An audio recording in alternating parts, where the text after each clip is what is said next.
Hi friends. दोस्तों, आज हम लोग बात करेंगे स्केबीज की। स्केबीज एक खुजली की बीमारी है जो कि आजकल बरसात के मौसम में, ह्यूमिड कंडीशंस में, ओवर क्राउडिंग में ये बीमारी के काफ़ी बच्चे आजकल हमारे पास आ रहे हैं। इसीलिए मैंने सोचा कि स्केबीज क्या होती है, कैसे होती है, इसका इलाज कैसे किया जा सकता है, इसके बारे में वीडियो बनाकर आप लोगों को अवेयर करूँ। दोस्तों, ये एक माइक्रोस्कोपिक माइट या घुन होता है जो कि आम नज़रों से नज़र नहीं आता है। स्किन के नीचे ये बरोज बना लेता है, वहाँ पर जाके अंडे देता है। इसका नाम होता है सार्कोप्टेस स्केबियाई। इस नाम का ये जो माइट है ये स्किन में अपना घर बनाता है, वहाँ पर जाके अंडे देता है और उसकी वजह से स्किन इरिटेशन होता है और उसकी वजह से खुजली होती है और ये खुजली बहुत इंटेंस होती है।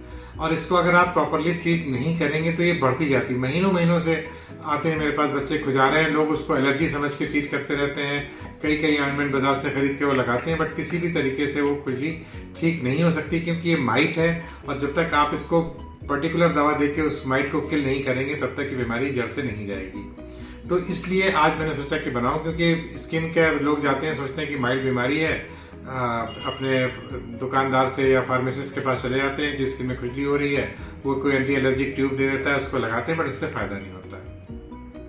तो अगर आप किसी ऐसे पेशेंट के कांटेक्ट में आए हैं जिसको ऑलरेडी बीमारी थी तो आपको भी बीमारी हो सकती है। और इसमें जो कॉमन साइट्स हैं, जैसे स्किन के जो हमारे उंगलियों के बीच में जो जाल होता है, रिस्ट है, एल्बो है, बगल में है, ब्रेस्ट की लाइन के नीचे की तरफ या जांघों में और जेनिटेलिया में, ये जो कॉमन साइट्स हैं जहाँ पर थोड़ा सा स्किन फोल्ड रहता है, जहाँ पर मॉइस्चर रहता है, वहाँ पर ये जाके अपनी जगह बना लेते हैं ये माइट्स और वहाँ पर फिर ये आपको वहाँ से खुजली शुरू होती है और फिर धीरे धीरे दूसरे पार्ट्स में भी बढ़ती चली जाती है।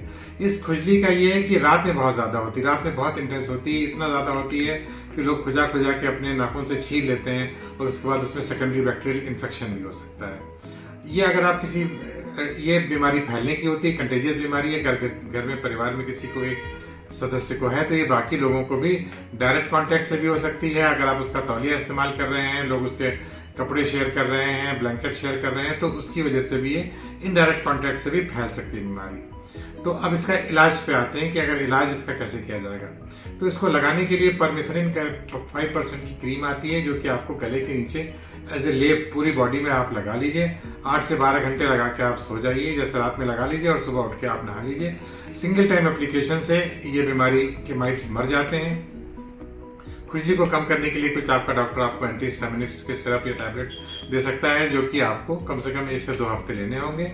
और अगर आपको ये 1 हफ्ते के बाद या 2 हफ्ते के बाद एक एप्लीकेशन आप और लगा सकते हैं। गले से नीचे लगाई जाती है यूजली, फेस पे और स्कैल्प में हम लोग इसको रिकमेंड नहीं करते हैं लगाने के लिए। और दूसरी बात यह है कि जब आप इसको लगाएंगे तो लगाने के बाद फिर आप हाथ मुंह ज़्यादा इसको आप वॉश मत कीजिए, नहाइए। आप 8 से 12 घंटे के एप्लीकेशन के बाद ही आप नहा सकते हैं। और ये सेफ मेडिकेशंस होती हैं, इसके बहुत ज़्यादा साइड इफेक्ट्स नहीं होते हैं। बट अगर कोई प्रेग्नेंट लेडी है या कोई बच्चा जो न्यू बॉर्न बेबीज़ में, इसको हम लोग एहतियात के तौर पे ही लगा सकते हैं अंडर मेडिकल सुपरविजन ही। इन दवाओं का, सारी दवाओं का, और इसकी एंटी माइट्स दवा जो आती है आइवरमेक्टिन के नाम से टैबलेट भी आती है, वो भी एक सिंगल डोज टैबलेट ले लेते हैं आप। और इसके साथ परमेथरिन का लोशन लगाने के बाद, एंटी हिस्टामिनिक का ट्रीटमेंट लेने के बाद 1 से 2 हफ्ते में आपकी खुजली चली जाती है। माइट के बनने के बाद भी क्योंकि इरिटेशन रहता है तो 2 हफ्ते तक तो खुजली परसिस्ट कर सकती है, बट उसके बाद धीरे धीरे करके ये डिसअपियर हो जाएगी। और इसमें अगर घर में एक शख्स को है, किसी एक व्यक्ति को है, एक बच्चे को है, तो उसके माता पिता और बाकी भाई बहनों को भी अगर ये सब लगा दें तो ये बीमारी जड़ से चली जाएगी, वरना फिर दोबारा भी री इन्फेक्शन के चांसेस रहते हैं। ठीक है दोस्तों, तो ये स्केबीज के ऊपर ये मेरा वीडियो मैं समझता हूँ कि आप लोगों के लिए यूजफुल साबित होगा। इसको ज़्यादा से ज़्यादा लोगों में शेयर कीजिए और अगर अभी तक आप लोगों ने मेरे चैनल को सब्सक्राइब नहीं किया तो प्लीज़ मेरे चैनल को सब्सक्राइब कीजिए, क्योंकि इसी तरह की यूजफुल वीडियोज़ मैं आपके लिए बनाता रहता हूँ। अगले वीडियो में फिर मुलाकात होगी। Bye bye, take care, see you.